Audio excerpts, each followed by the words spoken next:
Please take your hands out of your pockets. Right, sir. What was on the agenda tonight?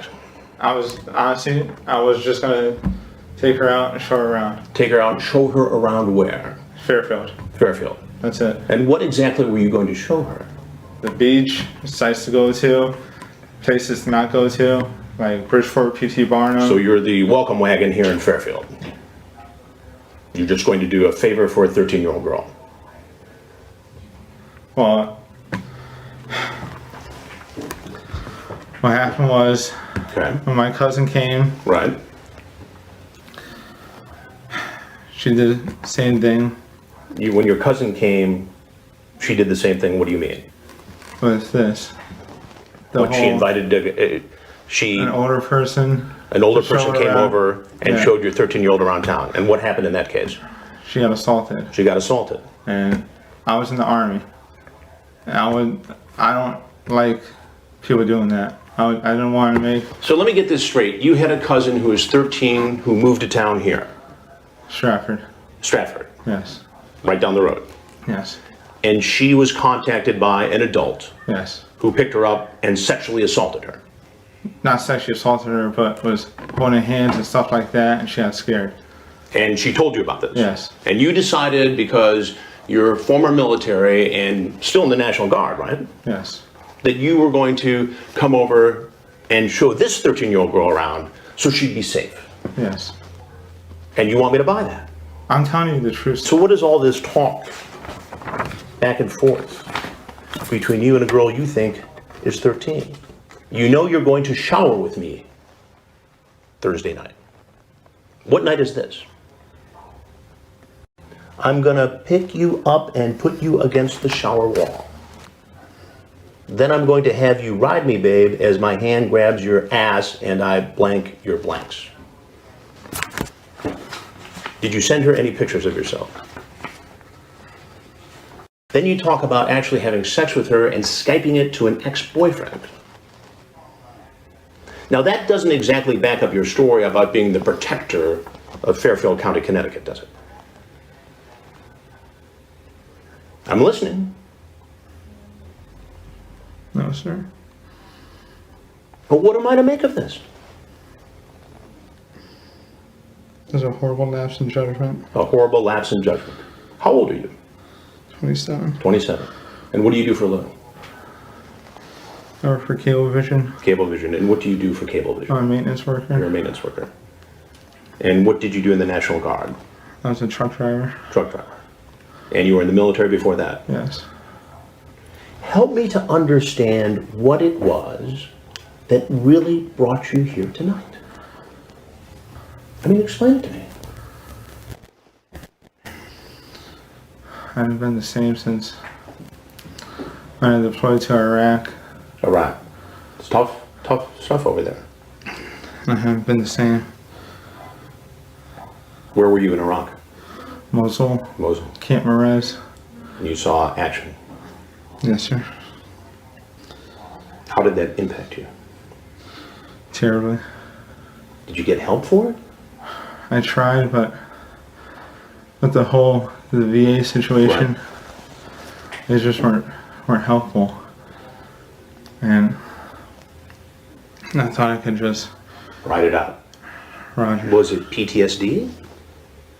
It was just, I don't know, I do have problems sleeping at night. That's very common for returning And guys. I get that. I have problems sleeping at night. I have problems, waking up when I do go to sleep. And when I do sleep and I wake up in the middle of the night, I have problems going back to sleep. It's just, I try to talk to people about it, and they always just tell me, suck it up. Listen, I've never been to war, so I can't pass judgment on PTSD or any long-lasting effects. I can't. But I still have a difficult time connecting that to trying to sexually solicit a 13-year-old girl. I was never like this. But what about the PTSD? I know people get depressed. I know people have drug and alcohol problems. You read about it all the time, you see it. But that doesn't mean it's okay for you to go try to solicit sex with a 13-year-old girl. You understand my logic I here. understand. I completely understand. Well, help me to make the link here. Something just goes off inside of my head where I'm fine 1 second, and then this next second I'm having different thoughts and stuff like that. Did you have these thoughts before you were in Iraq? No, never. And how many times have you done this? Honestly, Honestly. it's my first Your first time. honestly. The problem with that, Stephen, is that you surfaced talking in a very similar way to a girl named Brittany posing as a 13-year-old. I have that chat too. Yes, I understand. So I said it's my, you just lied to me. No. We have Bailey no, you and we have said Brittany. This is Bailey tonight. This is my first time doing it on a chat site. No, but I have you talking. Yes, I understand. I'm saying all together. First time on a chat site like this. So these two girls were the first time. Right. And you decided to come visit Bailey tonight. Why? Did you bring condoms? No, I did not. But your intent seems pretty clear from this discussion you had. Yes, but then I told her afterwards, after I thought about it again, I told her we weren't going to do nothing tonight. You went from whisper to kick to your cell phone. That's a long time. A lot of effort. Yes. But I did tell her that after I was thinking, I had no intentions, just showing her around. Showing around. But that is not indicated in the text. It should be. Your intent is pretty clear. Can I show you on I don't want you to reach in your pocket. Can you reach him? What pocket is it? Go ahead, pull it out. And Go ahead, please have something.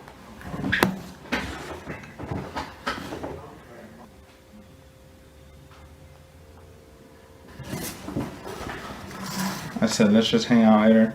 No hooking up whatsoever. I know, but you know what that sounds like to me? It sounds like somebody who's trying to create some kind of a plausible excuse after all the other graphic conversations you had with her. And at the end of the day, you showed up. After circling the house, I understand. You circled the house, you pulled in the driveway, you pulled out, you wanted her to get in the car with you, not even having met. That's a little creepy, I gotta tell you, Steve. I understand. And I did not bring any condoms with me. Well, that doesn't mean anything, really, does it? What else did you bring? Nothing. Just yourself? Yes. You see how this looks, right? Yes, I know. So what do you think should happen?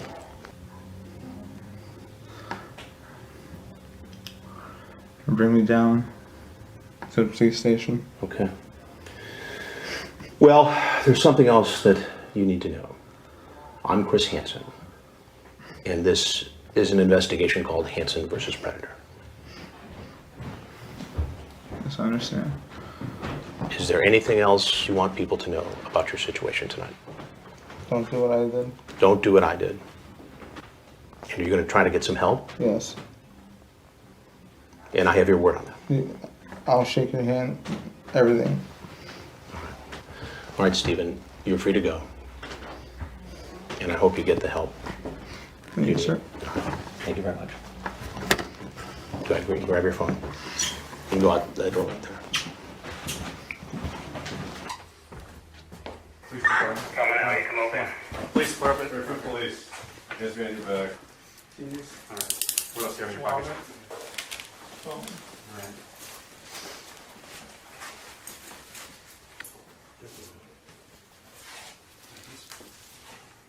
Where's your car, Steve? Right up front? Up front. Okay. You're running? Okay, just sit down and slide across the other seat, the passenger side.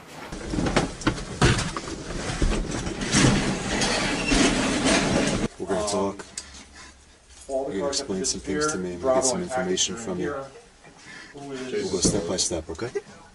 Okay? Can you hear me? Jason's already here. I do have my permit already.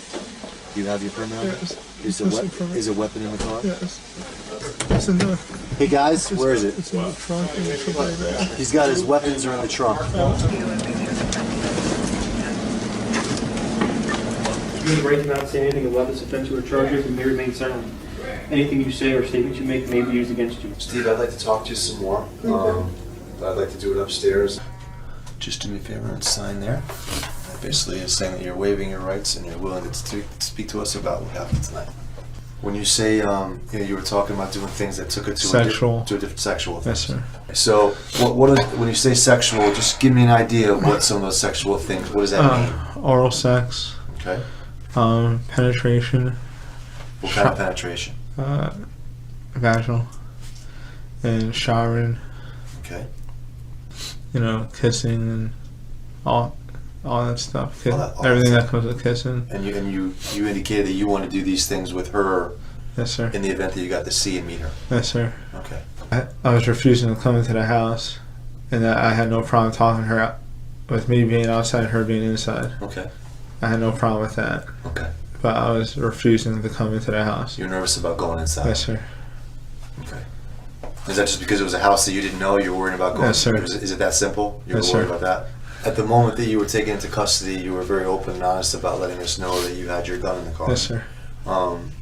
Why would you have brought that with you? Is that just do you I always carry it? I always carry it after, the Marines being shot and everything with ISIS and threats to military people and whatnot. So I always carry it, but I had it on me on my waist. I think you guys probably found the holster for it, and so I decided to just keep it in the car, not go up there, because I thought. So you originally did have it on your Yes. waist? Was the gun in the holster? No, I had taken it out, and I had it was loaded. It was, cocked and ready. And so I had taken the mag out, uncocked it, put the bullet back in the mag, and just put the mag back in. Oh, so And so it wasn't charged Yeah. or cocked, and I just put it into the bag. and where'd you do that? I'll say at the park, down the street. Oh, right down the street? Yes, I believe so, yes. Okay. Is that when you had gotten out to walk up by Yes, the sir. house? You did that? In addition to the gun and the holster and the knife, there was also other things in the car that we found. Like what?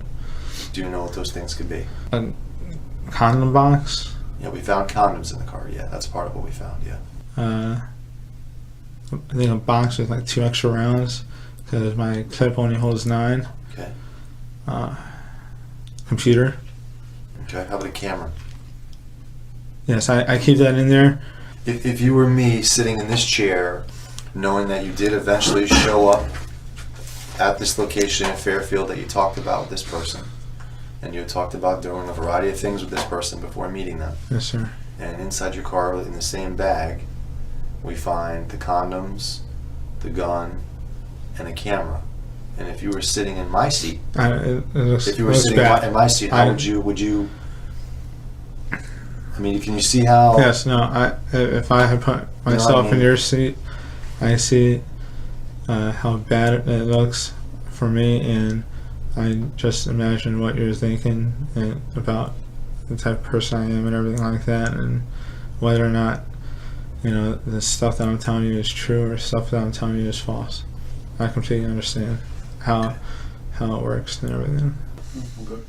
I mean, I know this isn't an easy situation for you, and we're not trying to make it harder, but at the end of the day, Stephen. I know I excuse my language, but I fucked up. Yeah, well, that's part of it, and acknowledging that is a big step. 'Cause it's not easy to do. A lot of people will deny to the very end, but that's not going to help. No, I admitted it right from the very beginning that I fucked up, and